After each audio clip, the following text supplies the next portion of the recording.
Қадірменді көрермендерім, мен сіздерге керемет ағарту тәсілін үйретемін. Қарап тұрыңыздар.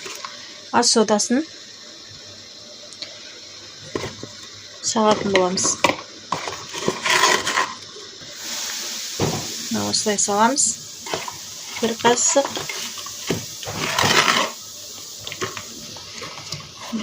Тағы да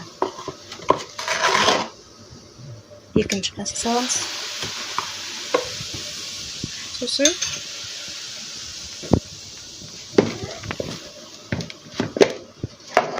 тұз саламыз.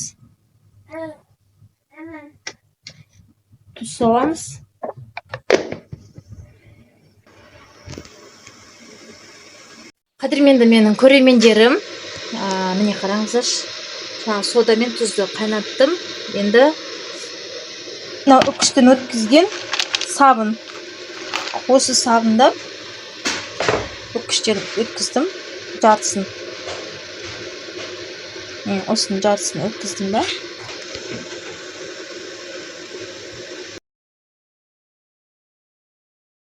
Үккіштен өткен сабынымды дайындап аламын. Сосын мынау хлорды қосам, 2 таблетка қосасыздар. Кішкене ғана хлорды, бұл да жақсы көмектеседі екен. Қайнап тұрған суға саламыз, 2 таблетка хлор. Және осы қайнаған суға жаңа сабынымызды, үккіштен өткен сабынымызды салып аламыз. Сосын әбден қайнатып, қозғап араластырамыз. Ішінде тұз бар қазіргі таңда. Сода бар, ас содасы, пищевой содасы. Сосын осы клейді қосылады. Кәдімгі канцеляр товарлардан алатынсыздар. Осындай клей жақсы. Осы клейдің жартысын қосамын. Чайный ложка 3 қасық қосам. Міне ары қарай осылай клейді ас қасықпен кішкене тамызып, толтырмай осылай қосасыздар. 3 қасықтан қосасыздар. Клейді 3 қасық тамызсаңыздар болды. Жеткілікті. Бұл да өте керемет пайда береді клей. Осылай клейді қосып болған соң араластырамыз. Қайнап тұрған суға барлығын араластырып, осылай барлығын араластырып тұрамыз. Үнемі қозғалыста болу керек. Осындай масса пайда болады. Түрі өзгеріп, ішінде тұзы бар 2 қасық. Сосын пищевой содасы бар 2 қасық. Сосын жаңағы 2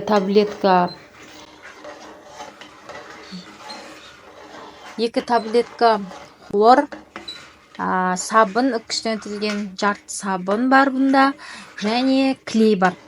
3 ложка ас қасықпен, асаға толтырмай.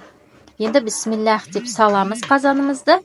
Осы іші қарайып майланған қазанымды арнайы дайындап жүрдім. Ұзақ уақыт сүртпей, жумай. Жудым, бірақ тазаламай, қырмай ше. Для интерес пробы жасап көрейін дедім. Қазір көреміз қалай жылтырап шығатынын. Жасалу әдісі аса қатты қиын емес екен, өте оңай. Химикатсыз, перчаткасыз тазалап аласыз. Күшті екен результат. Міне қараңыздаршы, күшті мистер Проппер деген күшті жылтырап тұр ғой, мәссаған.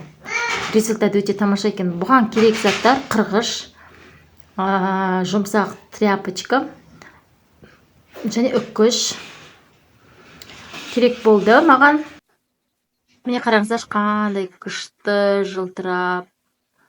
Негізінен химиялық заттарды ала беруге болмайды, өте зиянды дейді. Мен химиясыз өз қолданып жүрген ыдыстарымызды солай химиясыз табиғи жолмен жаңағы тазартып алуға болады екен. Қыздар, мені қолдап, лайк басып тіркеліп кетіңіздер, достар.